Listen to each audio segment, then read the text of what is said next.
यदि दो संख्याओं का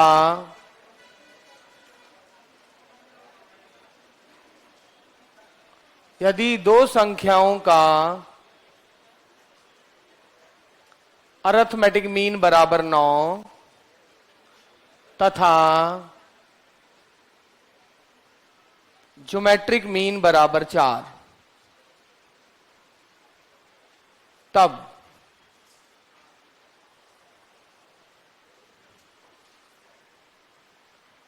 यह संख्याएं किस समीकरण का मूल है?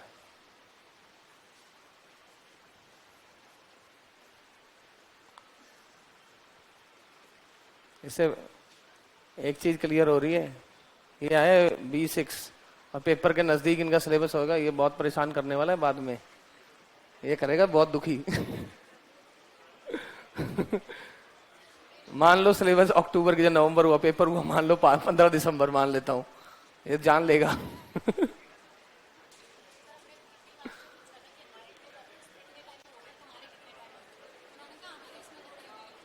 किसमें?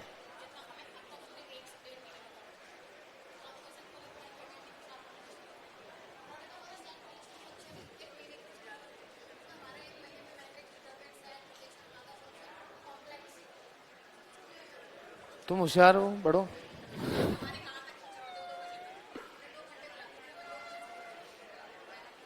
यदि दो संख्याओं का अरिथमेटिक मीन 9 तथा ज्योमेट्रिक मीन 4 है। अरे हम तो चाह रहे हैं कि जितना भी हो, जितना हम इंसाफ, देखो मैनेजमेंट को तो धीरे धीरे सुधारेंगे, बट जितना इंसाफ कर सकते हैं उतना करें। अगर नहीं करना होता तो हमें क्या है, 1 जुलाई कहे थे नया बैच 1 जुलाई से प्रारंभ, हमें कौन सा जोर है, हम तो 16 मई के बाद कोई बैच ही नहीं बना रहे।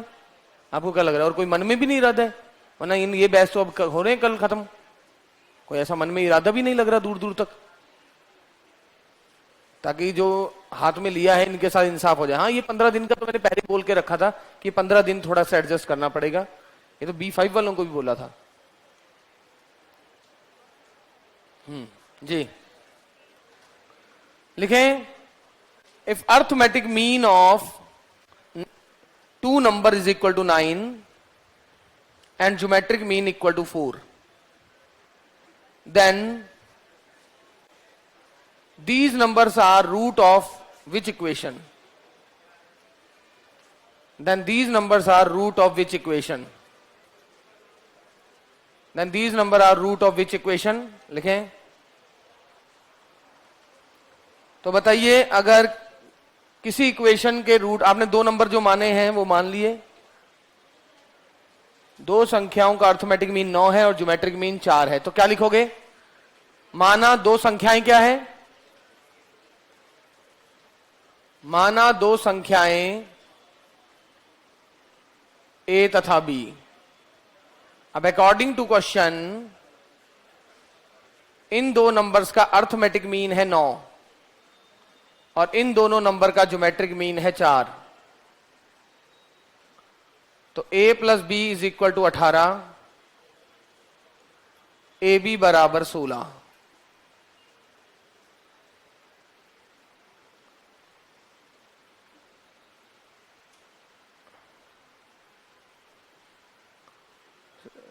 एक स्टूडेंट कह रहा है सर B6 वालों को NCERT करा दो बस, इससे ऊपर कुछ मत कराना, इनको बस कॉन्फिडेंस चाहिए। बात तो सही कर रहे हैं, इसके बाद ऐसे ही होगा, टेंशन ना लो, अभी 3 तारीख तो बीतने दो, जो इंसान को आता है उतना ही कराएगा। A प्लस B बराबर 18,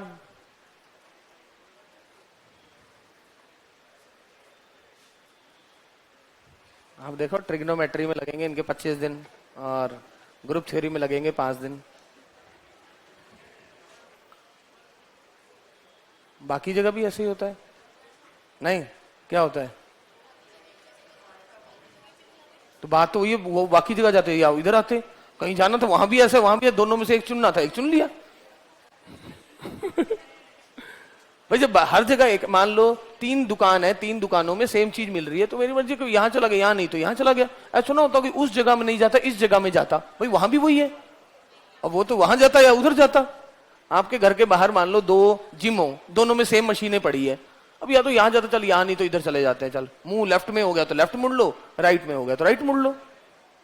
सेम इंस्ट्रूमेंट पड़े हैं, सेम फीस है, नहीं है? क्या कह रहे हैं? तो वहां ट्रेनर कौन सा सेम होता है? a प्लस बी बराबर 18 और ए बी बराबर 16, तो इक्वेशन क्या हुई? अच्छा, इस विद्यार्थी को पता नहीं है ना, ये भी आई है ना इंसिडेंट का, तभी एक्स स्क्वेयर माइनस, तो क्या समीकरण होता है जिसके मूल ए और बी होंगे? Sum of root plus product of root. तो x square minus sum of root है 18, प्रोडक्ट ऑफ रूट है 16।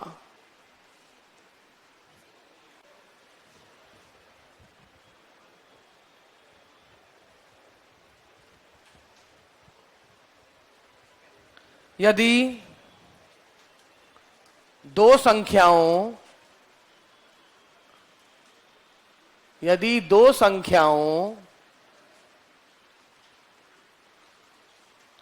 का AM तथा GM m:n अनुपात में है, तब संख्याओं का अनुपात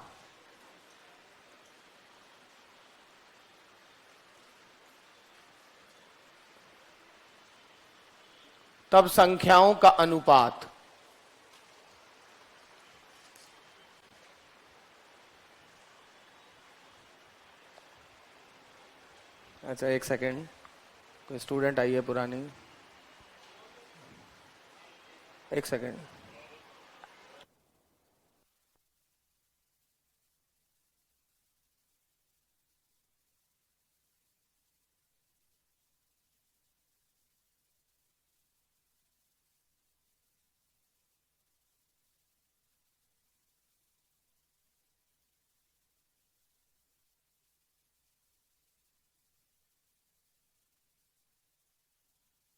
Numbers are in the ratio m:n, then the numbers are in the ratio। तो नंबर किस रेशियो में है? बोलो बोलो, आसान है कि मुश्किल? पहले ये बता दो। तो ये तो आप ही बताओगे, मैं उस हिसाब से समझाऊंगा।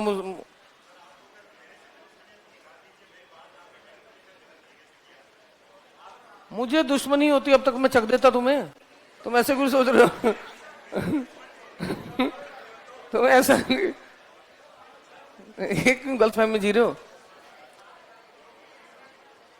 आपने देखो ऐसा बोला, जो मुश्किल होता है उसको तो मैं छोड़ देता हूं।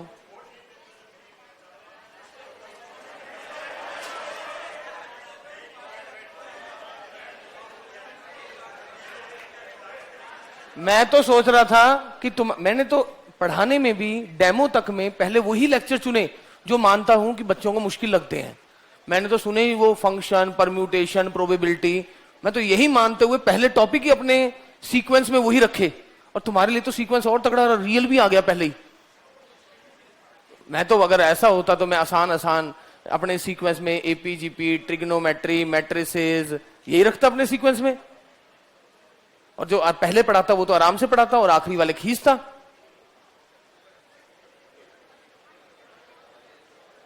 अब कई बार होता है, कई बच्चे ना हाई क्लास के लिए बने होते हैं, मगर वो जिस क्लास में आए होते हैं उस क्लास में उतनी डिमांड ही नहीं होती। अब इन साधारण बच्चों के साथ बैठे हो तो अब अच्छा, यदि दो संख्याओं का AM तथा GM m:n है, तब संख्याओं का अनुपात क्या है? दो संख्याओं का AM तथा GM माना संख्याएं,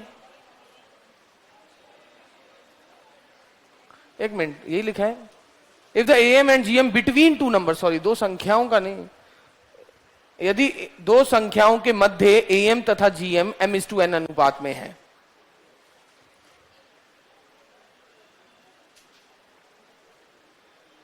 ओके, तो क्या है?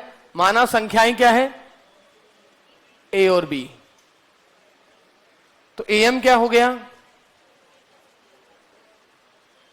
माना am is equal to A,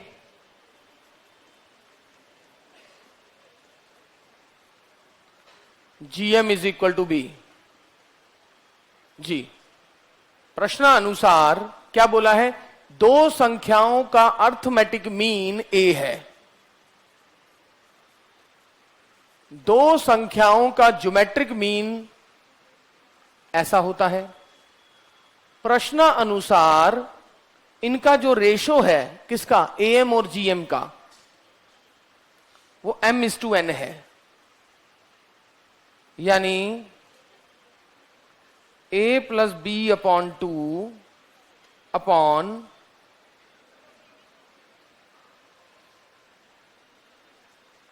under root A B, ऐसा। तो इन्होंने a और b निकालना है यहां से, या फिर ऐसा, वैसे बात तो वही है, जिस इक्वेशन के रूट्स ए बी और ये हैं वो इक्वेशन कैसी आ गई,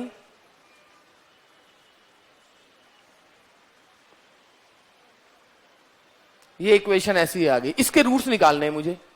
अरे यही तो बात हुई, क्या बोला है, एक इक्वेशन है जिसका अर्थमेटिक मीन कैपिटल ए है, ज्योमेट्रिक मीन कैपिटल जी है, और इन दोनों नंबर्स का अगर मुझे अर्थमेटिक मीन और ज्योमेट्रिक मीन कैसे निकालते हैं, a प्लस बी बाई 2 और under root A B.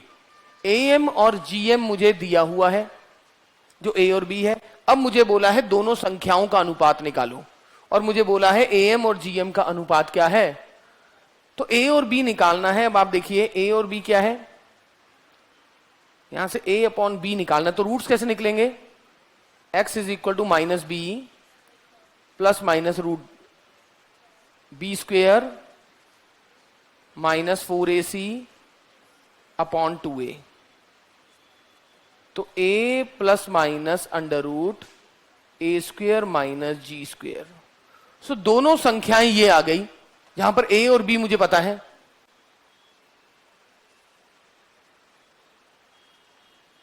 m/n अनुपात में है, यानी ये m है ये n है। अरे m/n अनुपात में ना a अपॉन जी का मतलब m/n यानी mk और nk की फॉर्म में। अगर ये m अपॉन n के रेशो में है यानी mk और nk की फॉर्म में, तो देखिए क्या है नंबर, तो देयरफॉर a अपॉन b क्या हो जाएगा, a प्लस लिखो ऊपर या a माइनस लिखो, आपकी मर्जी है,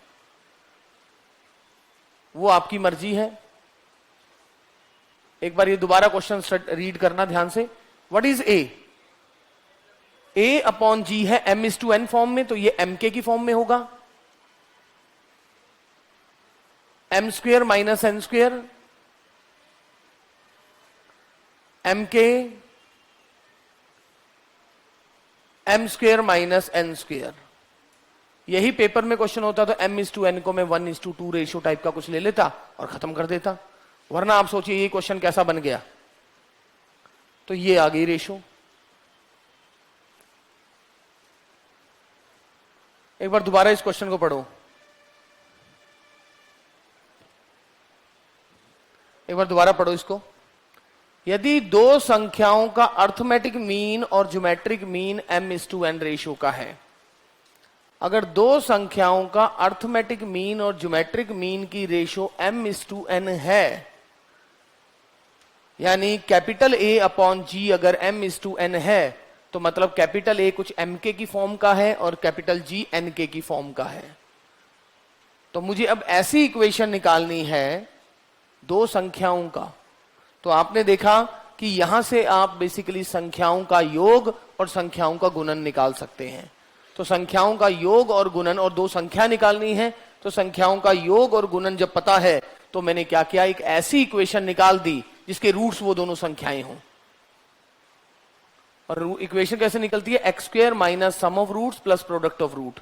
तो यहां से मेरे क्या हुआ, ये निकल आई। अब यहां से जो दो रूट्स आएंगे, ये किस इक्वेशन के, कौन सी इक्वेशन है जिसके रूट्स ए और बी हैं? अरे यही तो मिल रहा है, ये क्या था, सम ऑफ रूट्स। अरे अगर इस एक ऐसी इक्वेशन जिसके रूट्स ए और बी हों तो क्या होगा, x square minus sum of root x plus product of root. तो ये एक ऐसी इक्वेशन तो हुई जिसके रूट्स ए और बी हैं। तो इसके जो रूट्स आएंगे, और रूट्स हम कैसे निकाल सकते हैं? श्रीधराचार्य मेथड से निकाल सकते हैं। तो श्रीधराचार्य मेथड से मैंने इस इक्वेशन के रूट्स निकाले, ये दो रूट्स निकल गए। अब ए और जी मुझे दिया हुआ है जो कि एम के और एन के फॉर्म का है, तो एम के और एन के मैंने रखा और मेरा आंसर आ गया। क्योंकि अगर कोई दो नंबर्स का अगर रेशो m/n फॉर्म का है तो एक नंबर कुछ एम के होगा और दूसरा नंबर कुछ एन के की फॉर्म का होगा। ऐसे ही तो है, ठीक है ना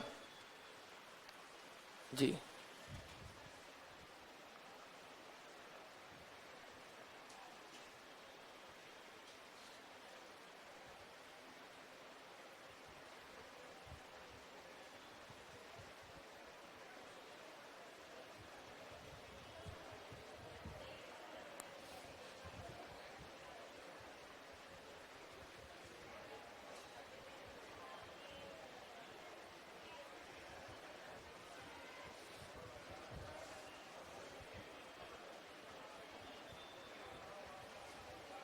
चलो ठीक है, आगे बढ़ते हैं हम, ठीक है।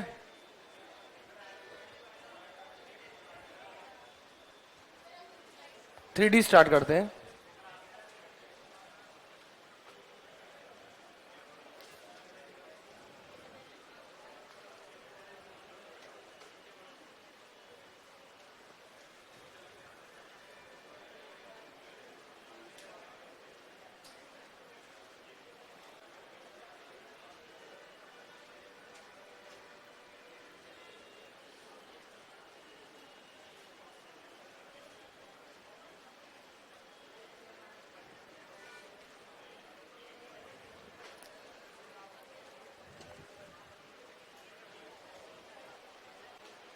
क्वेश्चन में इक्वेशन के बारे में कहीं नहीं लिखा।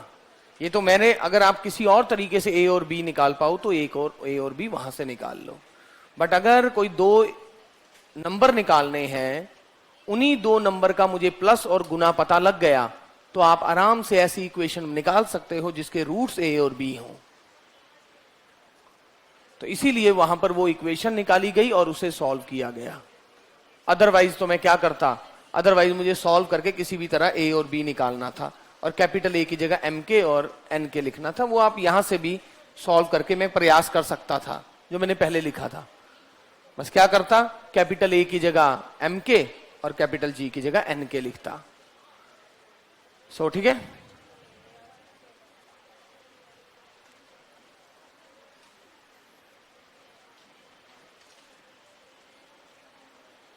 थ्री डी ज्योमेट्री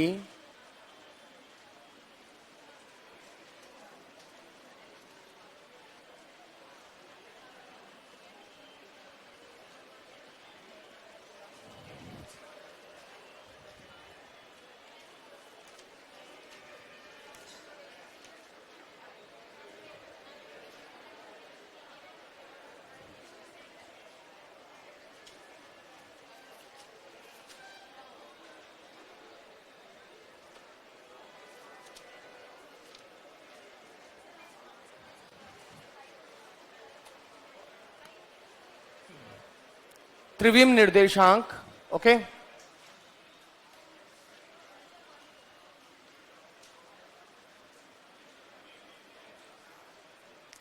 स्टूडेंट्स,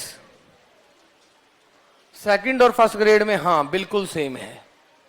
और इसमें एक बार शायद 2018 में या 16 में, मुझे एग्जैक्टली याद नहीं, 10 क्वेश्चन आए थे। हाँ 3D से 10 क्वेश्चन आए थे। तब बढ़ा हुआ सिलेबस नहीं था, जितना था उसमें से 10 आए थे सेकंड ग्रेड में। फर्स्ट ग्रेड में नहीं, सेकंड ग्रेड की बात कर रहा हूं मैं। सेकंड ग्रेड में 10 आए थे, फर्स्ट ग्रेड में तो 10 नहीं आ सकते थे। क्यों नहीं आ सकते थे? क्योंकि उसमें स्लॉट बने हुए हैं, हर स्लॉट में से 5-5 क्वेश्चन ही आते थे। उसमें तो जैसा स्लॉट बना हुआ है ना, उसमें एक ही स्लॉट में शायद स्फेयर, कोन, सिलेंडर और ये प्लेन वगैरह सब लिखा है, उसमें तो सारे मिला के 5 आते थे। अब कैसे मेंशन है वो अब देखने वाली बात है। तो 3D ज्योमेट्री 2D ज्योमेट्री का बहुत रेयर, मतलब 5% तक का इसमें इस्तेमाल हो सकता है। बट वो ऐसा है कि मैं सामने लिख के आपको बता सकता हूं, जैसे छोटे मोटे की डिस्टेंस फॉर्मूला क्या होता है, इस प्रकार से छोटी छोटी चीजें जो इस्तेमाल हो सकती है। तो 3D ज्योमेट्री देखिए, सबसे पहली बात है जैसे हम 2D में करते हैं, 2D में आपको पता होगा इसे आप कहते हो फर्स्ट क्वाड्रेंट, प्रथम चतुर्थांश, x negative y positive. Second quadrant, third quadrant, fourth quadrant.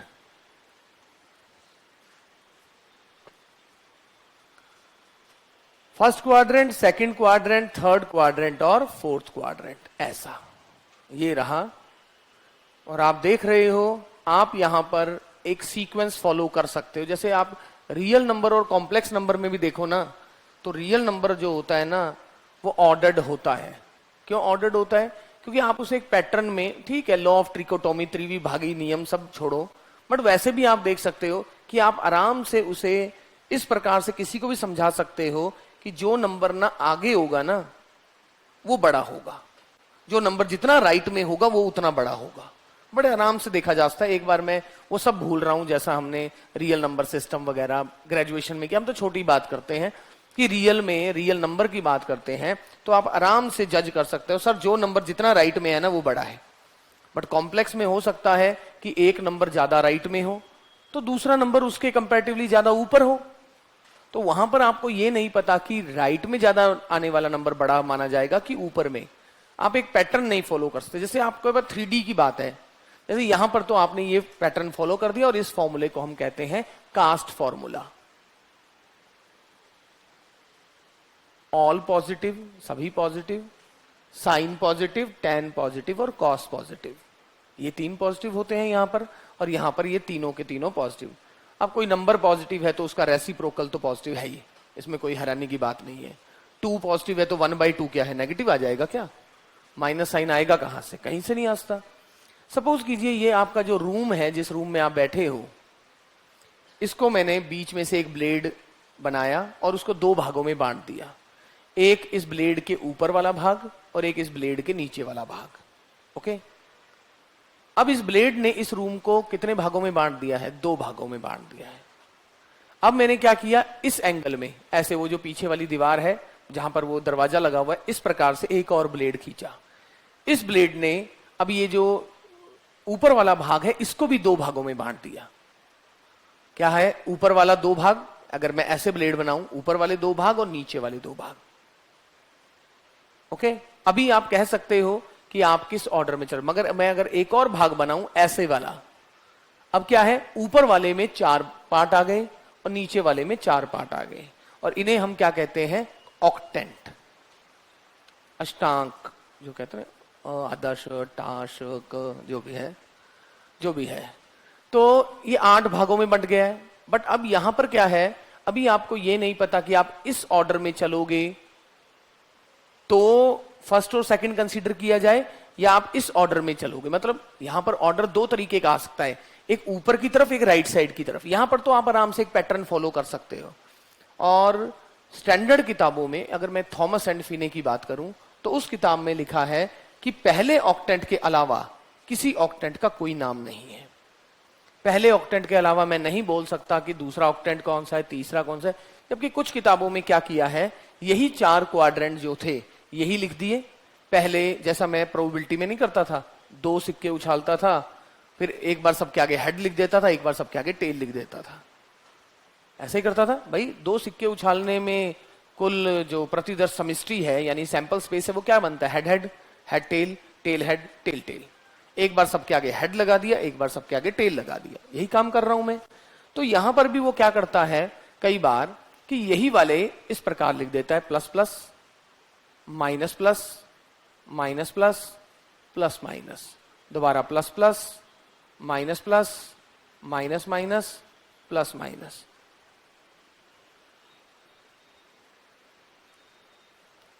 मगर मैं पहले ऑक्टेंट के अलावा किसी ऑक्टेंट को कोई नाम नहीं देना चाहता हूं।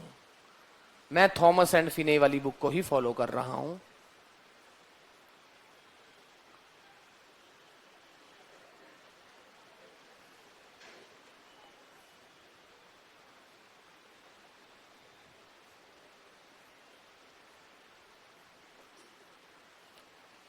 इसको हम कहेंगे प्रथम ऑक्टेंट। इसके अलावा मैं किसी का कोई नाम नहीं दे रहा हूं। 2D में हम क्या पढ़ते थे, अगर x कॉमा वाई है, x unit along x axis and y unit along y axis, और आपका पॉइंट आ जाता था x कॉमा वाई। एक भाषा तो ये थी। दूसरी भाषा, एक लाइन जो x कॉमा 0 से पास हो रही है और x एक्सिस के परपेंडिकुलर है, और एक लाइन जो 0 कॉमा वाई से पास हो रही है और y एक्सिस के परपेंडिकुलर है, उनका प्रतिच्छेदन। और वो क्या कहलाता था, पॉइंट x कॉमा वाई। अब यही 3D की बात करूं तो 3D में आपके पास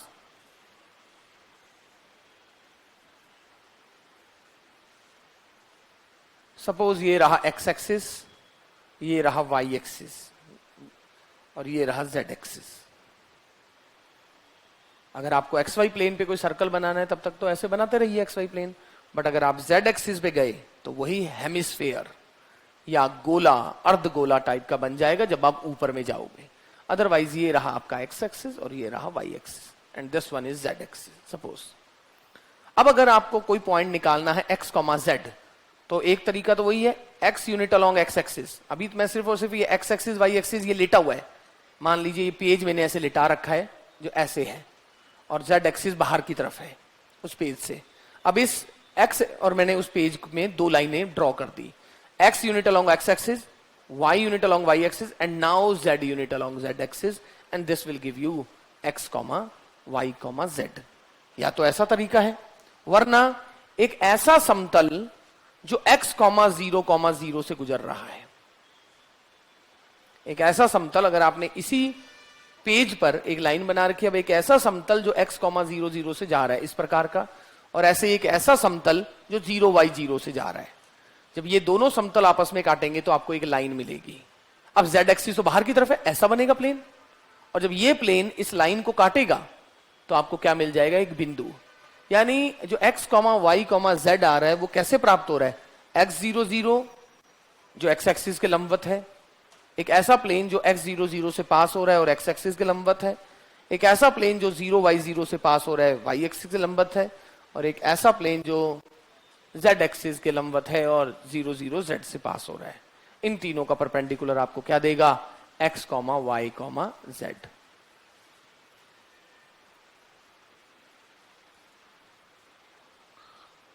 P x comma y comma z का मतलब x unit along x axis, y unit along y axis, पहले इसके अलोंग, मतलब कुछ ऐसा कि जैसे x यूनिट इसके अलोंग, y एक्सिस इसके अलोंग और z एक्सिस ऐसे बाहर। आप समझ रहे हैं, x unit along x axis, y unit along y axis, and then z unit along z axis, और ये पॉइंट आता है x comma y comma z। Okay, सो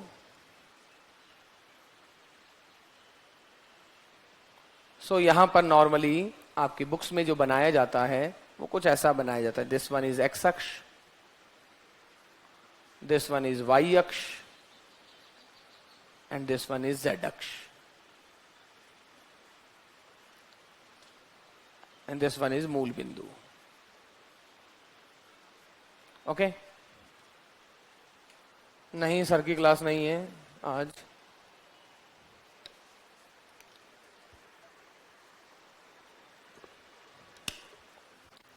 बताया था ना सर की तबीयत थोड़ी।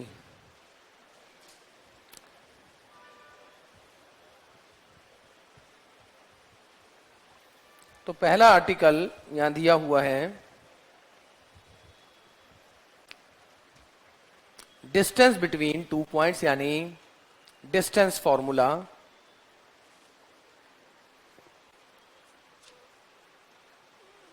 ये सब वही है जो जैसा 2D में मैं नॉर्मली तो हमेशा स्ट्रेट लाइन इन स्पेस और प्लेन करवाता था, जिसमें स्ट्रेट लाइन इन स्पेस हो जाता था 2.5 घंटे में और 3.5 घंटे का प्लेन है, ऐसा है। ठीक है, थोड़ा बहुत रफ आइडिया दे देते हैं आपको।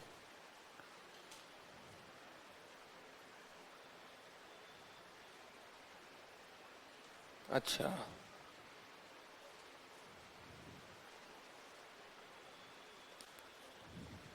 बढ़ू आगे।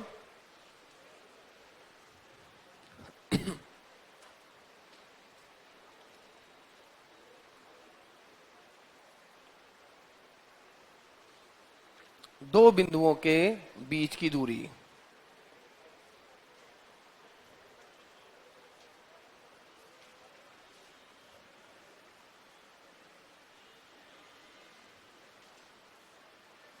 इसको क्या पढ़ते हैं? अष्टांक। शक लग रहा है पीछे, तो मुझे शक है।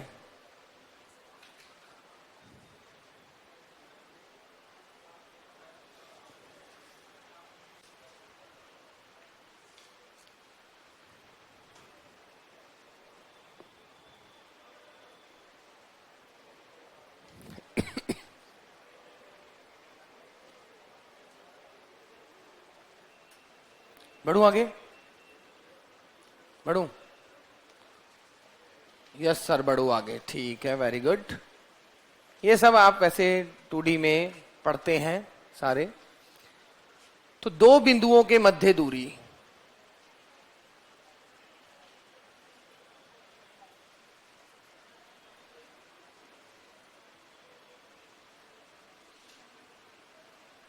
इंग्लिश में है डिस्टेंस बिटवीन 2 पॉइंट्स।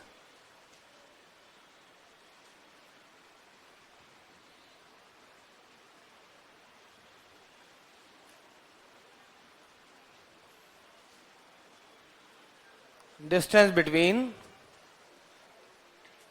2 पॉइंट्स। तो देखिए, माना P is basically x1 y1 z1 and Q is x2 y2 z2।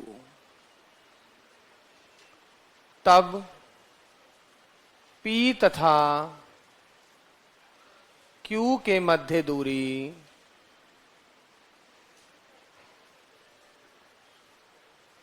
को मॉड पी क्यू या दिस द्वारा दर्शाया जाता है।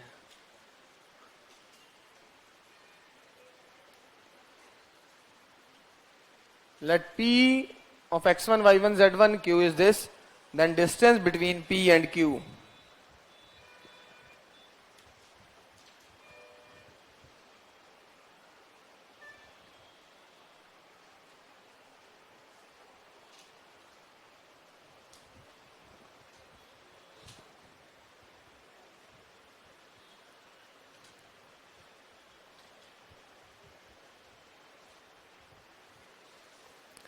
then distance between PQ is denoted by PQ।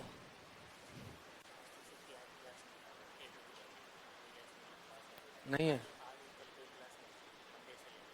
आज भी नहीं है, कल भी नहीं है। अच्छा, वेरी गुड।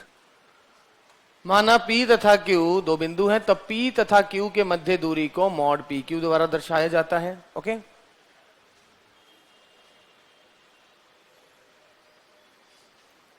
मान लीजिए ये रहा पॉइंट P, ये रहा पॉइंट Q।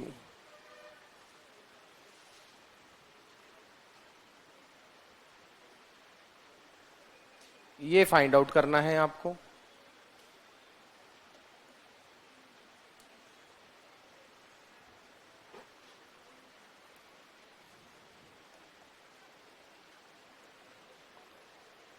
वेक्टर ओपी क्या है? क्या होता है vector OP? x1 minus 0i y1 minus 0j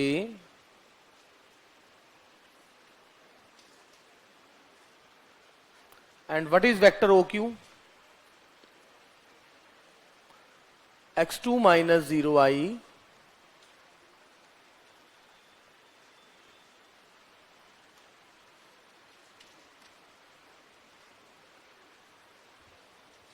तथा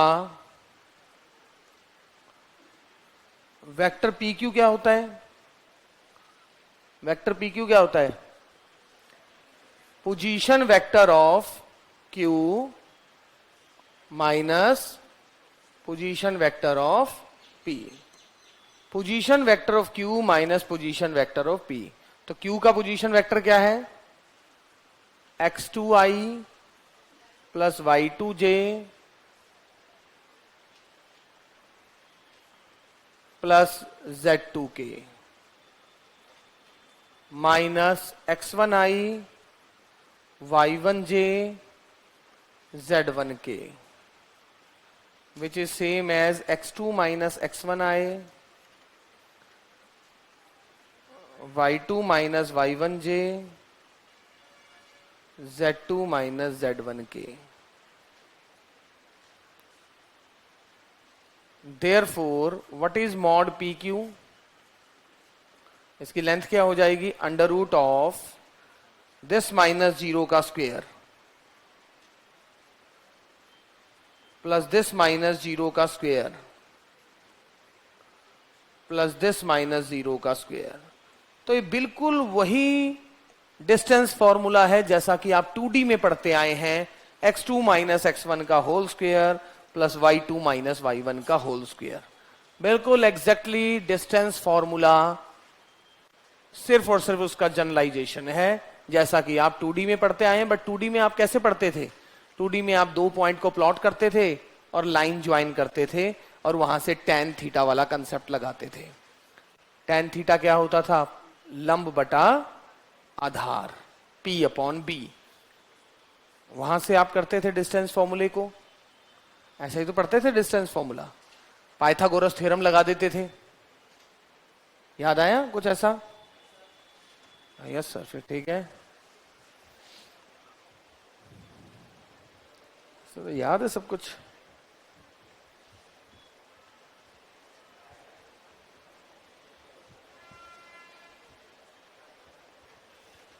सब कुछ याद है इस बच्चे को? तो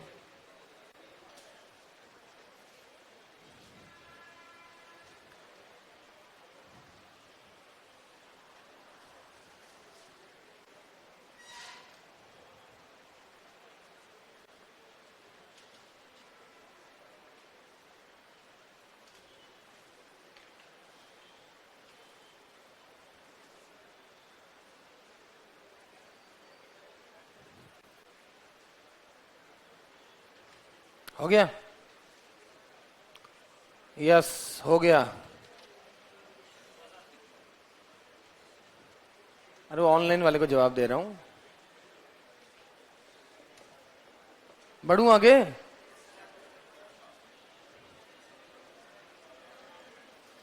क्वेश्चन लिखें।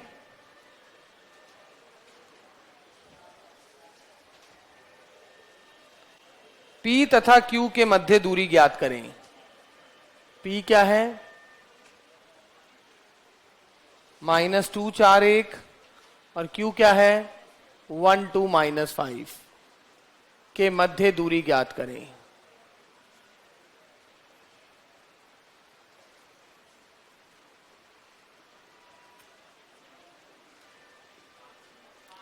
P तथा Q के मध्य दूरी ज्ञात करें। साथ सॉल्व करने से पहले कैसे पता? इतनी जल्दी कैसे कर लेते हो सब? 1 -2 3 का स्क्वायर, 2 -4 -2 का स्क्वायर, -5 -1 -6 का स्क्वायर। 9 4 13 और 36 बिल्कुल सही 7 है। Very very good.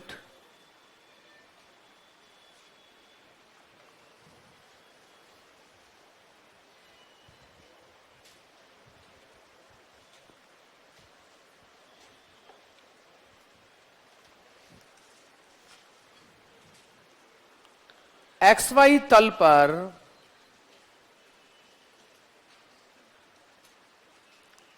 वह बिंदु ज्ञात करें।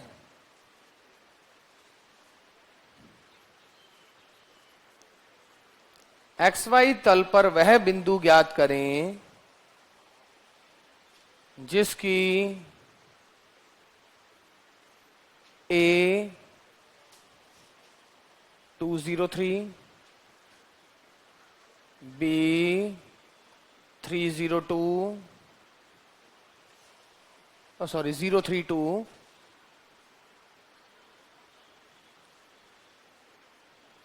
C001। XY तल पर वह बिंदु ज्ञात करें जिसकी ABC से दूरी समान हो।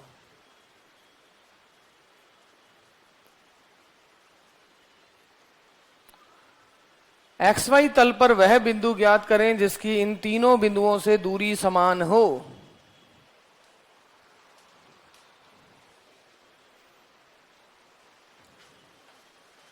जी, ऐसा बिंदु जिसकी ए से भी दूरी उतनी है जितनी बी से है, जितनी XY तल पर होना चाहिए। तो XY तल पर कोई बिंदु कैसा होगा? जैसे एक्स एक्सिस पर 2D में बात करूं तो एक्स एक्सिस पे कोई भी पॉइंट कैसा होता है जिसका y 0 होता है, x कोऑर्डिनेट रहता है। वैसे XY तल पर जो भी बिंदु होगा उसका z कोऑर्ड, भाई XY तल मतलब यहां, ये देखो ये x एक्सिस ये y एक्सिस, यहां ही पड़ा है पॉइंट। ऊपर z बढ़ा ही नहीं, नीचे आता तो z माइनस, ऊपर आता तो z प्लस, बट वो उसी पे है तो z 0। XY तल वही जो मैंने कहा पेज यहां पड़ा है। तो क्या आएगा? माना P XY 0।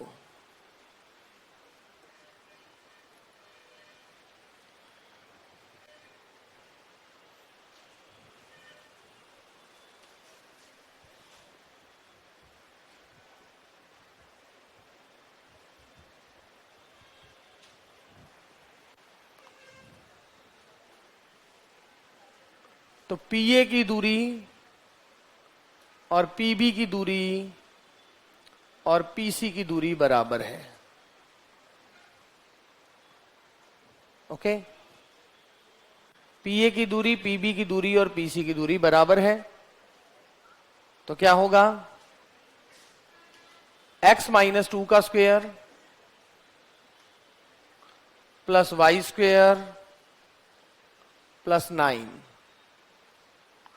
x square y minus 3 का square plus 4, x square plus y square plus 1। अब इनमें से पहले दो इक्वेशन को सॉल्व करो, फिर दूसरी दो को, और वहां से सॉल्व करके आपको P मिलेगा। सर प्लीज इंग्लिश में बोलिए। Find the point in x y plane, find the point in x y plane which is equidistant from ABC. Find the point in XY plane, find the point in XY plane which is equidistant from ABC.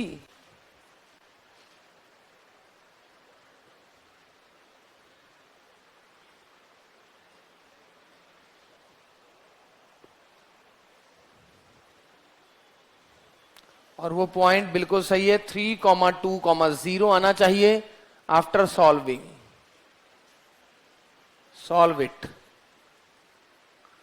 x3 है, y2 है। पहले किन्हीं दो equation को solve करो, फिर किसी और दो इक्वेशन को सॉल्व करो। चेक करके देखें।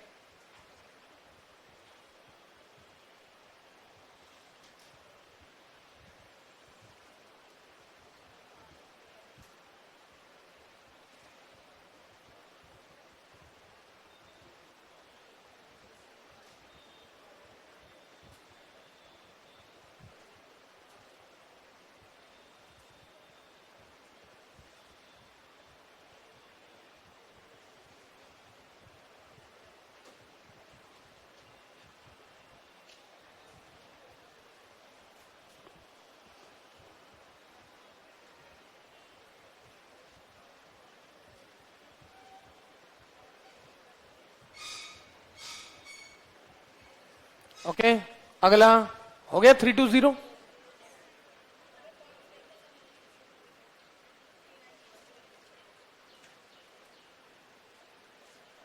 आ रहे हैं ना? कि कोई विद्यार्थी चाहता है कि मैं कैलकुलेशन करूं? कोई नहीं चाहता है? वेरी गुड, शाबाश। अगला सेक्शन फॉर्मूला यानी विभाजन सूत्र।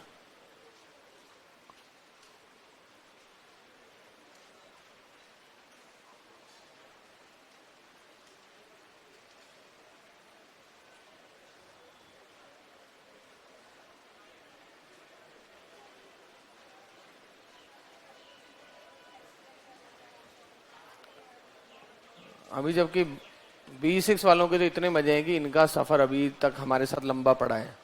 तो अगर कोई बाद में भी त्रुटियां रह जाती है, कुछ चीजें नहीं समझ आती, तो बाद में भी आराम से पूछ सकते हो, क्योंकि ये सब तो अब जाने वाले हैं। अब तो तुम ही तुम हो और हम ही हम में, बस तुम और B5 नहीं।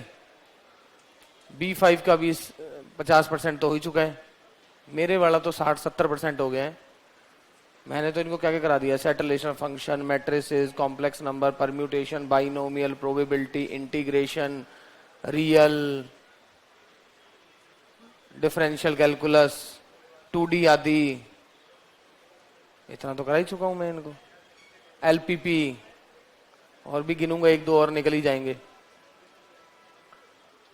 अब बचा क्या है इनका, थोड़े बहुत बचा है इनका, मेरे वाला तो ऐसा नहीं है कोई चीज नहीं पता लगेगी, वो बाद में जब आप दोबारा पढ़ोगे चीजें समझ नहीं आएगी तो फिर है ही। विभाजन सूत्र, विभाजन सूत्र का मतलब कोई ऐसा पॉइंट, अच्छा माना P x1 y1 z1 तथा Q क्या है, x2 y2 z2, दो पॉइंट्स हैं। तथा R P तथा Q को मिलाने वाली रेखाखंड को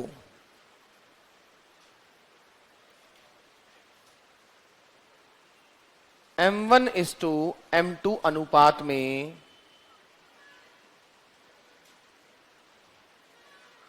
विभाजित करता है।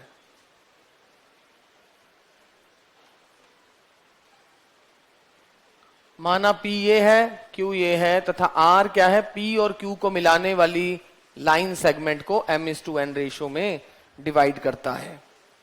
तब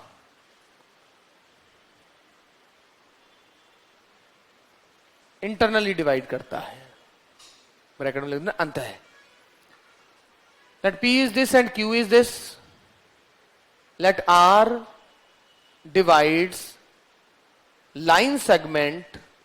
Let R divides line segment joining P and Q. Let R divides line segment join. जिन्होंने 2D पढ़ा है उनको सबको शायद दिख रहा होगा, ऐसा ये सब पढ़ा हुआ है ना, नहीं? Let R divides line segment joining P and Q internally in the ratio M1:M2. Then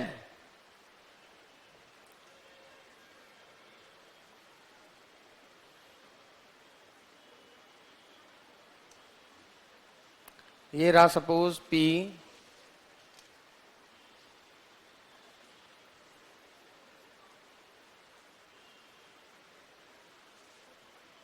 क्योंकि एक्चुअली लास्ट में जब बैच होता है ना, ये विद्यार्थी ये नहीं समझ रहा कि लास्ट में जब होता है ना तो सबसे पहला तो दिमाग में प्रेशर होता है कि सिलेबस कैसे खत्म किया जाए।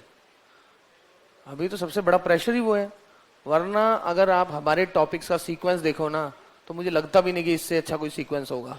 हम फंक्शन पहले, जबकि मैं पूरा अलजबरा पढ़ा रहा हूँ, बड़ा फंक्शन करा के इसलिए छोड़ देता हूँ कि लिमिट कराने के लिए हर टाइम आजाद रहे जो भी लिमिट कराना चाहता है। अदरवाइज आप कोई भी टॉपिक ले लो ना, लिमिट से पहले और ना ग्रुप थ्योरी से पहले रियल पढ़ाया गया है, ये सबके बाद पढ़ाया गया है। अब ये तो अब नंबर आ रहे हैं ना एपीजीपी और इसके, तो ये तो सबसे आखिरी टॉपिक है 3D, यानी इससे पहले 2D तो हुआ ही है। 2D चला था 30 दिन, 2D नहीं चला, 30 दिन चला था, 32 और 32-33 एक ही बात है, 30 दिन हो गए नहीं। अब आखिरी में तो बंदों को ऐसे कई बार कई होते नहीं बच्चे की सर मैं इस बैच में भी आ जाऊं, इस बैच में भी आ जाऊं, तो सिलेबस खत्म करने के लिए इस बैच में आएगा तो उस बैच में कुछ और चल रहा होगा। बट आखिरी का तो प्रेशर, अब मान लो कि बैच स्टार्ट करते हो और कोई अगस्त में आता तो आप क्या मानते हो, अगस्त में बोलते भाई 3 बैच चल रहे हैं, तीनों में बैठ के अपना सिलेबस पूरा कर। तो वो ये तो ना कहते कि 3 बैच में सर इसमें तो मुझे पहले ये पढ़ाओ, अरे वो 3 बैच है, इस समय तो सिलेबस खत्म हो जाए वही सबसे बड़ी गनीमत है। अगर मैं अगस्त में स्टार्ट करूं तो क्या मानते हो 3 महीने में सिलेबस कैसे खत्म करूंगा, क्या सोचते हो? 3 महीने में तो 3 महीने के हिसाब से ही होगा। अब इस विद्यार्थी को लग रहा है हर में ऐसा सीक्वेंस है, हर में थोड़ा ना है, हमारा सीक्वेंस तो फिक्स है। आप टॉपिक देखना कभी सारे उठा के, आप जाना आज इंस्टीट्यूट में और टॉपिक ऊपर उठा के देखना कौन कौन से है, सेटलेशन फंक्शन, कॉम्प्लेक्स नंबर, ये सब ऐसे एक चेन बनी है। ऐसा थोड़ा ना पहले एप्लीकेशन ऑफ डेरिवेटिव पढ़ा दिया बाद में लिमिट। अरे इनको तो अवकलन पहले कराया गया कि डीएल हॉपिटल रूल में जो ऊपर साइन एक्स और कॉस एक्स का अवकलन कर दोगे ना तुम, उसमें भी दिक्कत ना आए। अवकलन पहले करा रहे हैं लिमिट से, क्यों? क्योंकि वो 0/0 रूप जो होता है ना, उसमें आप अवकलन पहले कर पाओ, और जबकि कोई जरूरी थोड़ी ना है। ऐसे तो समाकलन में भी अवकलन की कितनी जरूरत है, सिर्फ इतनी तो जरूरत है साइन एक्स, वो जो तुम्हें पहले पता है, जबकि समाकलन में भी इतनी कहां जरूरत है, नहीं जरूरत है। सो ये रहा। अगर मान लो एक पॉइंट आर है जो इसको, बट ये तो हम करवा तो ये B3 के हिसाब से रहे हैं ना,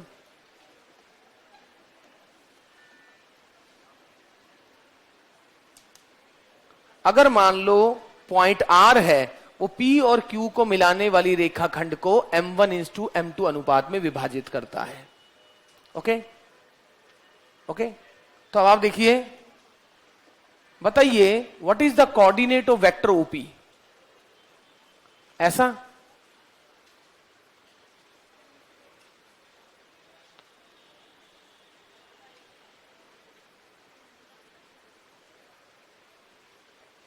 आई कैप को कहते हैं डायरेक्शन अलोंग एक्स एक्सिस। इसका मतलब है x1 यूनिट x1 के अनुदिश, फिर उसके बाद y1 यूनिट y1 के अनुदिश, z1 यूनिट z1 के अनुदिश, ये डायरेक्शन ऑफ z एक्सिस। अगर R2 नाम दे दूं इसका, और आपको एक चीज पता है कि जो करंट कोऑर्डिनेट होता है ना, जो कोई भी जनरल पॉइंट होता है उसे हम कहते हैं करंट कोऑर्डिनेट, और उसे नॉर्मली R से लिखा जाता है। जो किसी भी बिंदु की जगह लेते हैं, जो आज तक कार्तीय रूप में कैसे लिखते थे x, y, उसे वेक्टर R में, वेक्टर फॉर्म में R में लिखते हैं। तो हम आपको क्या बोला है, ये जो वेक्टर R है, ये वेक्टर R कैसे प्राप्त हो रहा है? M1 into R2 plus M2 into R1 upon, क्या ऐसा ही पढ़ा था हमने इंटरनल डिवीजन का फॉर्मूला? अरे इसका नाम अगर R1 है, R2 है, सेक्शन फॉर्मूला, विभाजन सूत्र, अंतः विभाजन का फॉर्मूला, तो ये क्या हुआ?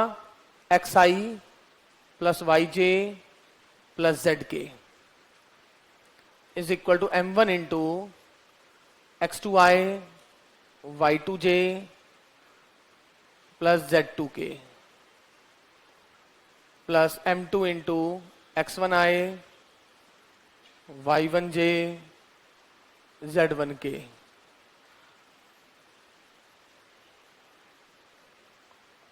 तो x क्या हो गया? तो आपका जो x y z हो गया, अगर इसको मैं इस फॉर्म में लिखूं तो M1 x2 plus M2 x1, बिल्कुल वो 2D वर्जन है, कुछ भी फर्क नहीं है, केवल 2D वर्जन है। क्या आप देख पा रहे हो? 2D का ही जनरलाइजेशन है।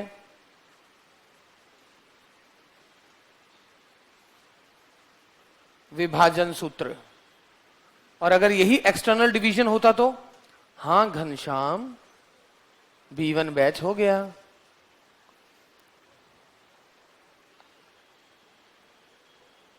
अच्छा, कहीं ऐसा तो नहीं सोच रहे कि मुझे ये क्लास लेनी है कि नहीं, मैं B1 बैच का हूं, अगर आप बताओगे कंप्लीट हो गया तो मैं क्लास लीव करूं? कई बार बच्चे ऐसे भी होते हैं कि क्या पता यही बच्चा सोच रहा हो ऐसे, अगर सर बोलेंगे हो गया तो मैं समझ जाऊंगा, और अगर एक्सटर्नली होता तो प्लस की जगह क्या आ जाता? माइनस आ जाता। तो ऐसा भी एक क्वेश्चन देख लेते हैं।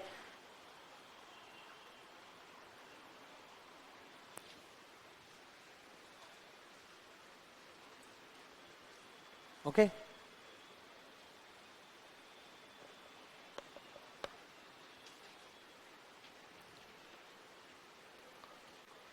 सो अंतः विभाजन और बाहरी विभाजन नहीं लिखा क्या?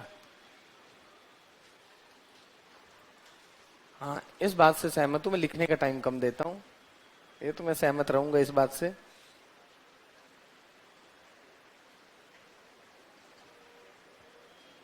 ये जो m1:m2 है, इसको हम कैसे करते हैं, कई बार याद है 2D में हमने क्या किया था? सर ये जो m1/m2 है ना, इसका नाम दे दो λ1। हम दो वेरिएबल की जगह एक वेरिएबल में चेंज करने के लिए करते थे, याद होगा। और तुम में जो 2-4 B1 के बच्चे दिख रहे हैं, उनको ये भी लग रहा होगा कि ये हमें इसलिए नहीं कराया गया है, आप समझ रहे हो? तुम्हें सीधा मैं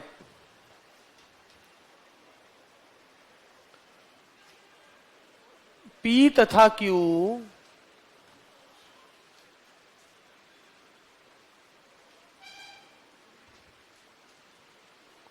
P तथा Q 432 को 2:3 अनुपात P तथा Q को मिलाने वाली रेखाखंड को मिलाने वाली रेखाखंड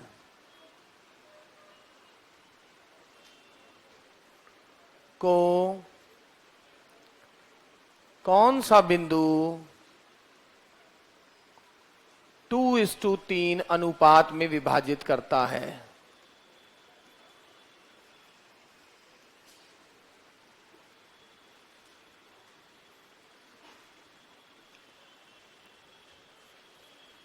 पहला इंटरनल डिवीजन, अंतः विभाजन। दूसरा बाहरी विभाजन। इंटरनल डिवीजन, दूसरा एक्सटर्नल डिवीजन।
ओके, सो क्या है, ये रहा P,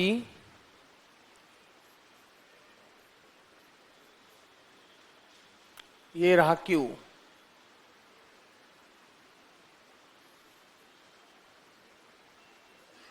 ये पॉइंट इसे 2:3 रेशियो में डिवाइड कर रहा है, तो R क्या हो जाएगा? 4 2 जा 8, 8 + 6, 3 दूनी 2 तिया 6, 4, तो ये जो भी आएगा जो भी 14/5 टाइप से।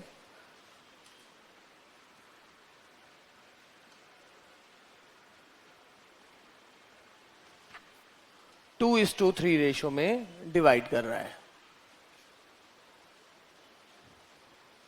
हाँ, तो वो इधर हो जाएगा, 2:3 है तो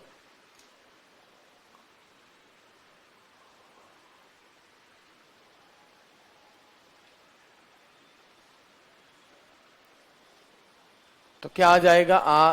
R पॉइंट क्या हो जाएगा?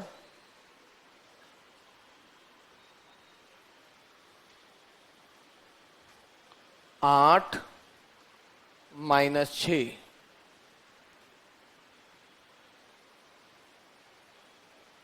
6 + 3, 4 माइनस 12। देखो आंसर क्या लिखा है इन्होंने। इन्होंने आंसर लिखा है, कुछ तो लिखा होगा,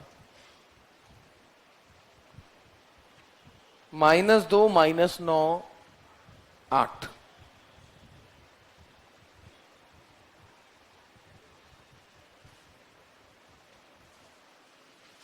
वह अनुपात ज्ञात कीजिए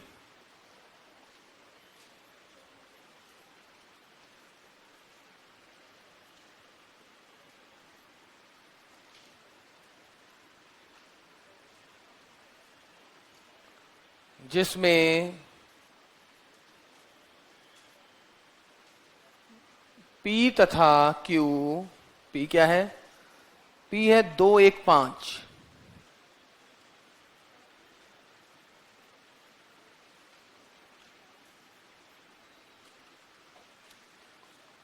को मिलाने वाली रेखाखंड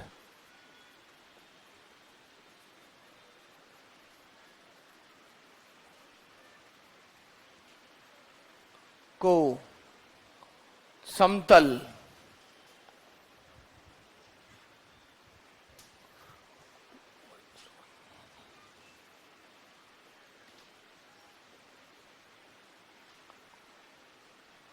विभाजित करता है।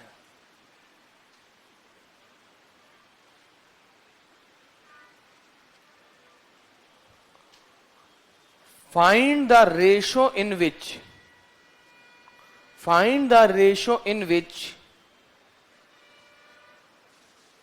line segment joining A and B. Find the ratio in which line segment joining A and B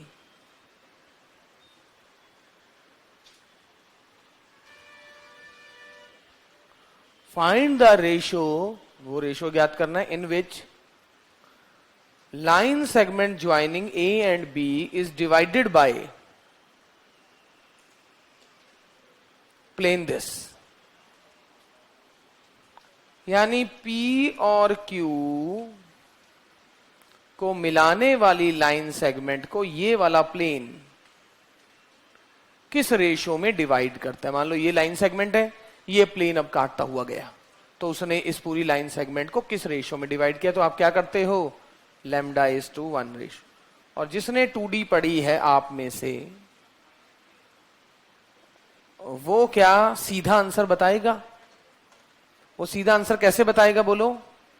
जिसको याद है 2D, जिसने 2D नहीं पढ़ी है वो तो सॉल्व करेंगे हम फिर।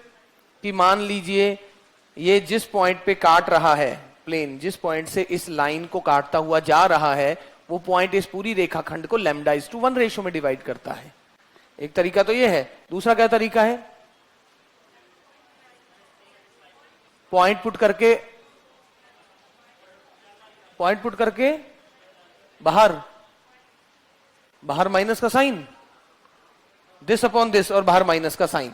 बिल्कुल सही है, 2D में आपने पढ़ा होगा।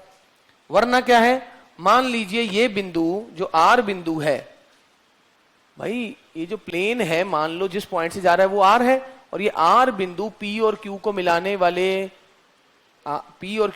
वाली रेखाखंड को λ:1 रेशो में डिवाइड कर रहा है। तो ये R पॉइंट क्या हो गया? अब ये मुझे अगले पेज पे जाना पड़ेगा, तो मेरी मदद चाहिए मुझे। तो करो एक बार, दोनों तरीके से कर देना। पहले R निकालो, इसको तो 3λ + 2। अरे ये वाला पॉइंट जो है प्लेन के ऊपर भी है और आपको निकालना भी आता है। अगर कोई पॉइंट किसी रेखाखंड को λ:1 रेशो में डिवाइड करता है तो ये बिंदु आप निकालते हो ना। अरे ये वाला पॉइंट अगर इन दोनों को मिलाने वाली रेखाखंड को λ:1 रेशो में डिवाइड करता है, निकालते हो कि नहीं?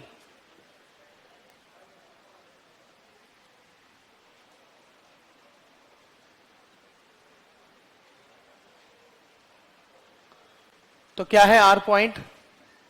R पॉइंट क्या निकला आपका?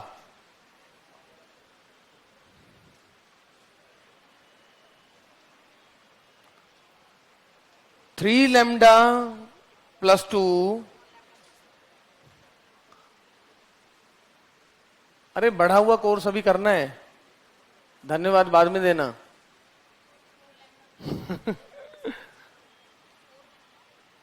3 लैम्डा +2, अच्छा आप बता दोगे ना, हाँ बोलो। 4 lambda upon lambda +1, 3 lambda +5 upon, और ये जो R पॉइंट है क्योंकि ये लाइन प्लेन के ऊपर है तो सेटिस्फाई करेगा। R लाइज ऑन प्लेन, तो बोलो प्लेन की इक्वेशन क्या थी? 2x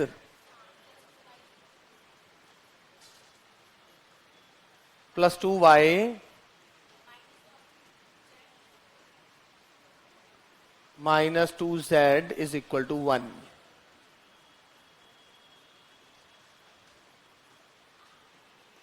सिक्स और 8 14, 14 - 6 इज 8, 8 लैम्डा, 4 और 2 6, 6 - 10,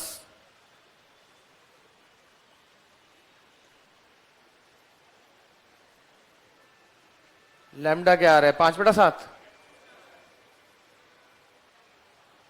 इनका आंसर क्या है? 5/7, एब्सोल्युटली करेक्ट। तो रेशियो क्या आ गया? 5:7। और दूसरा तरीका माइनस, पहले पहला वाला पॉइंट पुट करो। पहला वाला पॉइंट क्या है? पहला वाला पॉइंट क्या है? 215, 215, तो इसमें पुट करना है 2 1 5 अपॉन, अगला दूसरा वाला पॉइंट क्या है? 343, 6 8 -6 -1, एज एक्सपेक्टेड। माइनस बाहर लगाना है, पहले पहला वाला पॉइंट पुट कर दो, बाद में दूसरे वाला पॉइंट पुट कर दो। ये एक्चुअली किया कैसे जाता है? कैसे किया मैंने 2D में तो इनको बताया था, बट वैसे अगर मैं करना चाहता तो क्या करता, ये लेता x1 y1 z1, ये लिया मैंने x2 y2 z2, और मान लीजिए इनको मिलाने वाली रेखाखंड को ये वाला बिंदु जो है λ:1 रेशियो में डिवाइड करता है, और वही बिंदु 3 4 और 2 1 की जगह x1 y1 x2 y2 की शक्ल में निकलता, और आखिरी में मैं देखता लैम्डा किसके बराबर आ रहा है? Negative of 2x1 + 2y1 - 2z1 -1 upon 2x2 + 2y2 - 2z2 -1। तो उससे मैंने देखा कि ऐसा लग रहा है कि मैंने सिर्फ पॉइंट ही पुट कर दिए। अरे अगर मैं यहां पर 2 1 5 और 3 4 3 ना लेके x1 y1 z1 और x2 y2 z2 रहने देता, अरे भाई x1 y1 z1 तो जनरल पॉइंट हो गया ना। जैसा मैंने ये 215 लिखा है, 215 नहीं लिख रहा हूं मैं, x1 y1 z1 लिख रहा हूं और x2 y2 z2 लिख रहा हूं। तरीका यही। आर कैसे निकालते? वही सेक्शन फॉर्मूले से, वही करता। अगर ये लैम्डा यहां पर नेगेटिव आ जाता तो इसका मतलब बाहर ही विभाजित कर रहा है, बट आपका आंसर क्या आता? अगर आप चेक करते, आपका आंसर ये आता। अगर आप उससे चेक करो जो मैं कह रहा हूं x1 y1 z1 मान के,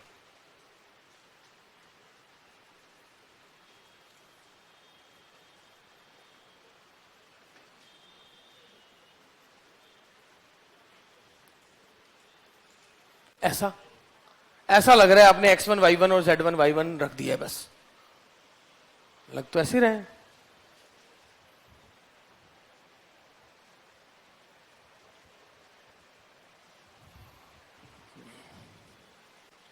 तुम्हें क्या करवाया था दिखाना?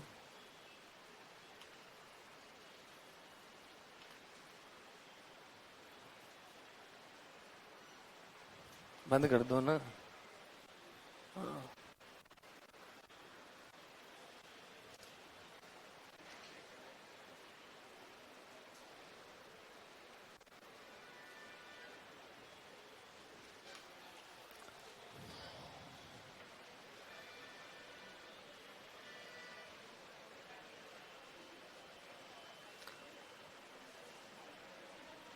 डायरेक्शन रेशोज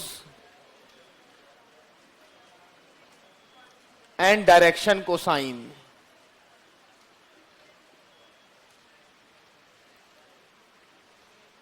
दिक अनुपात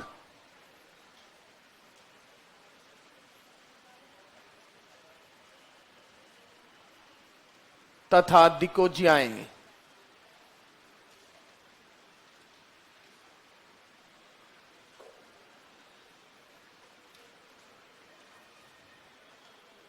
दिक अनुपात तथा दिकोज्याएं। दिक अनुपात तथा दिकोज्याएं।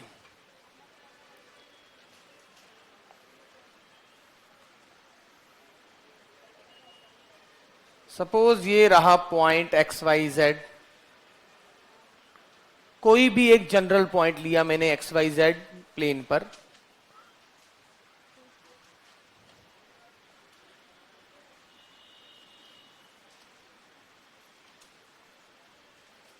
Okay, now what is vector OP? क्योंकि जनरल पॉइंट है तो इस वेक्टर ओपी को आप नॉर्मली वेक्टर आर भी लिखते हैं।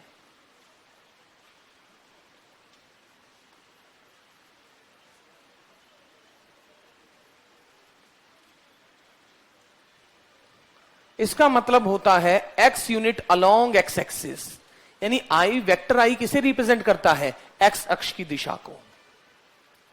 y axis along y axis, y unit and z unit along z axis, and you will get your point x, y, z।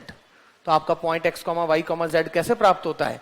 x unit along x axis, y unit along y axis and z unit along z axis. Okay, got it. अब आप देखिए, अब ये vector जो है ये x axis कुछ angle बना रहा होगा। जैसे हम 2D में हम पोलर फॉर्म में चलते हैं और मैं कहता हूं कि ये वाली जो लाइन है, मान लो प्रारंभिक रेखा को थीटा डिग्री घुमा के आई है, कहता था ना, और पॉइंट बन जाता था मेरा आर कॉमा थीटा। मैं वैसे ही कह रहा हूं कि जो भी आपने वेक्टर बनाया है यहां पर, ये जो भी वेक्टर बनाया है आपने, ये एक्स एक्सिस को कुछ एंगल रोटेट करके ये वेक्टर प्राप्त होगा। क्योंकि ये चीज समझ लीजिए, चाहे आपका 2D में या 3D में जिसकी भी बात करो, आपका पॉइंट x, y जो आता है वो अलग तरीके से प्राप्त होता है। कैसे प्राप्त होता है? ये ऐसे प्राप्त हुआ कि आपने प्रारंभिक रेखा को थीटा डिग्री घुमाया और मूल बिंदु से r दूरी पे काटा। ये ध्रुवीय रूप हो गया। अलग अलग रूप में अलग अलग चेक करने के तरीके हैं, बट पॉइंट यही आता है। जैसे ही आपने कहा मैंने प्रारंभिक रेखा को थीटा डिग्री घुमाया, तो आपने कहा ये आ गई मेरी प्रारंभिक रेखा। आपने थीटा डिग्री घुमाया, मैंने कहा रुक जाओ, मूल बिंदु से r दूरी पे काटो, तो आपने कहा सर ये पॉइंट आ गया। इस पॉइंट को मैं एक्स वाई के यूनिट के अलोंग कहता, sir x unit along x axis and y unit along y axis. इस सेम पॉइंट को और फिर जो आप cos थीटा बराबर b अपॉन h वगैरह लिखते हो, वो करके x बराबर r cos थीटा, y बराबर r sin थीटा बनाते थे। कॉम्प्लेक्स में ऐसा करते थे, समिश्र संख्याओं में हमने ये पढ़ा है। अब यहां पर भी ऐसे एक तरीका तो होता है हमारा ऐसे ही, x unit along x axis, y unit along y axis, z unit along z axis. दूसरा तरीका क्या है कि कोई भी पॉइंट अगर मेरे पास है, कोई भी पॉइंट अगर मेरे पास है, तो ये क्या है कि भाई x एक्सिस को इतना डिग्री रोटेट करके ये वेक्टर मिल रहा है। भाई ये वेक्टर जो है ये x एक्सिस से किसी, अब वो जो मैंने वेक्टर लिखा था, अगर ये x एक्सिस से थीटा एंगल पर है तो y एक्सिस से भी तो किसी एंगल पर होगा। तो वही मैं बात कर रहा हूं कि दिकोज्याएं किसे कहते हैं। दिकोज्याएं की बात है, मतलब इसे इंग्लिश में कहते हैं डायरेक्शन कोसाइन, नाम से लग रहा है डायरेक्शन कोसाइन। तो मैंने क्या किया कि अगर सपोज करो ये वेक्टर x एक्सिस को अल्फा डिग्री घुमाकर प्राप्त होता है, y एक्सिस को बीटा डिग्री घुमाकर प्राप्त होता है, और z एक्सिस को गामा डिग्री घुमा के प्राप्त होता है।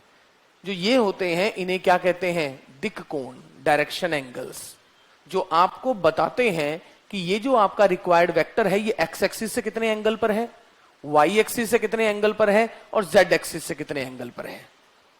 ये आपको बताते हैं डायरेक्शन एंगल्स। अब आप समझिए मेरी बात को।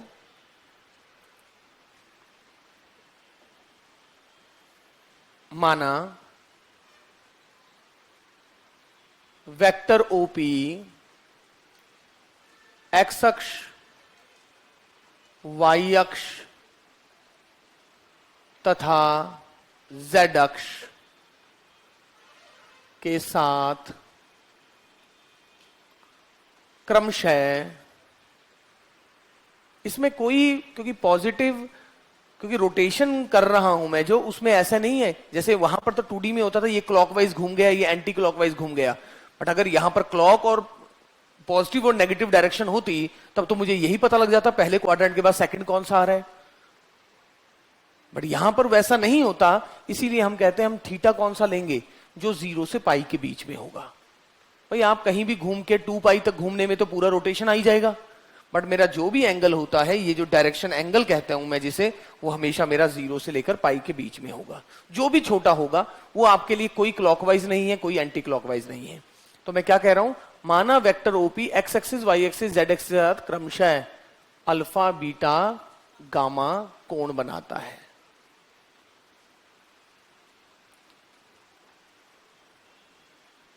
अब आप देखिए वेक्टर आर डॉट आई का मतलब क्या हुआ, दो वेक्टर्स का डॉट प्रोडक्ट कैसे निकालते हो, what is vector A dot B, इसका मतलब क्या हुआ, एक्स एक्सिस की डायरेक्शन, ये एक्स एक्सिस की डायरेक्शन को रिप्रेजेंट कर रहा है और ये उस वेक्टर की डायरेक्शन को, वेक्टर आर को रिप्रेजेंट कर रहा है, जिसे आपने अगर वेक्टर फॉर्म में लिखो तो ये वेक्टर आर है, अदरवाइज वेक्टर ओपी है।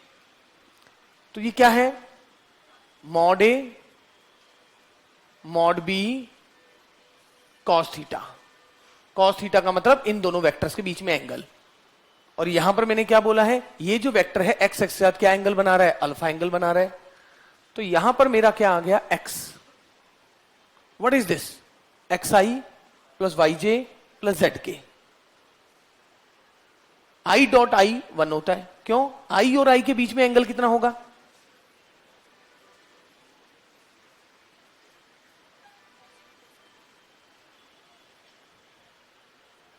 आई और आई के बीच में एंगल 0 एंड कॉस 0 इज 1। अरे कॉस 0 तो 1 होता है ना, और ये सारे यूनिट वेक्टर्स होते हैं ताकि उसकी लेंथ में चेंज ना हो, ये सिर्फ डायरेक्शन को रिप्रेजेंट करते हैं। तो ये आ गया एक्स आई, अरे भाई x i plus y j plus z के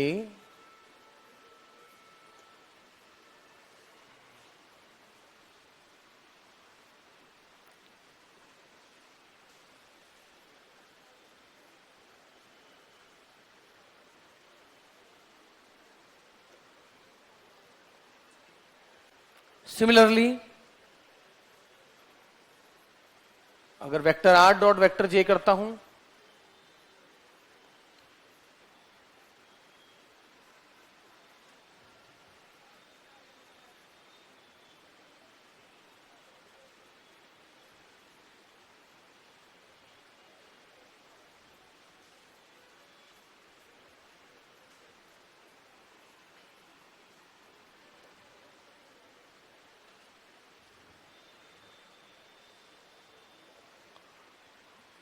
similarly cos gamma is equal to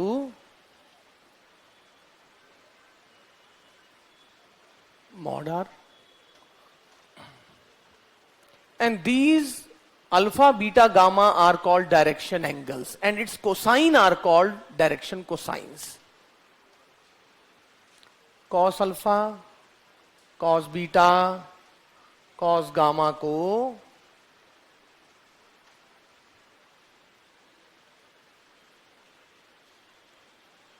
सदिश वेक्टर आर की दिक्कोजियाएं कहेंगे।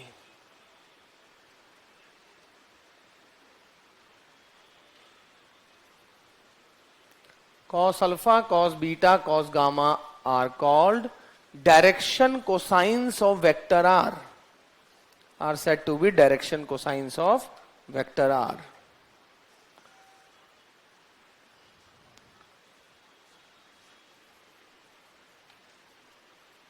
इसे क्रमशः LMN द्वारा दर्शाया जाता है।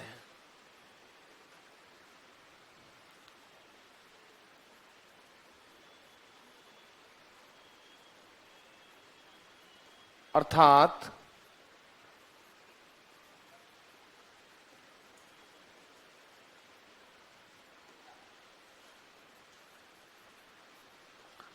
L is cos alpha, M is cos beta, N is cos gamma.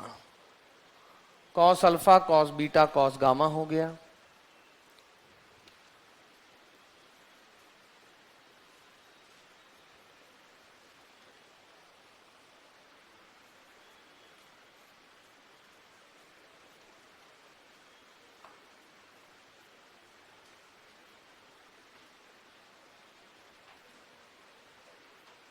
ऐसा.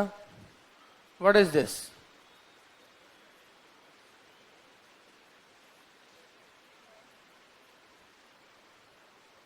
What is x?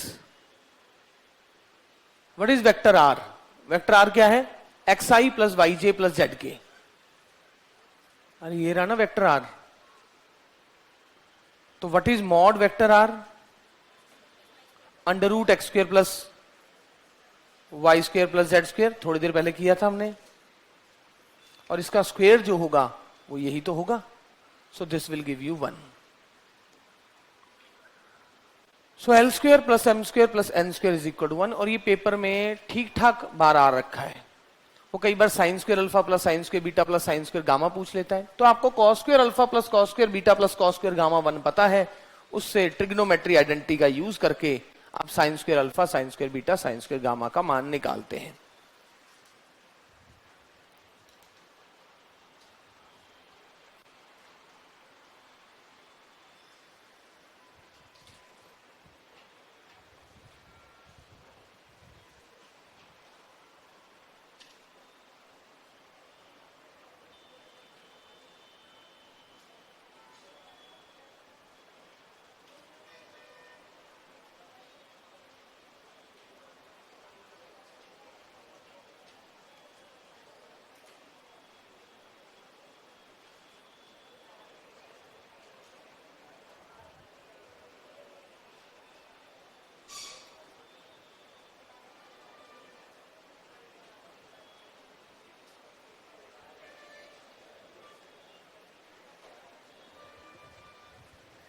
ओके ठीक है.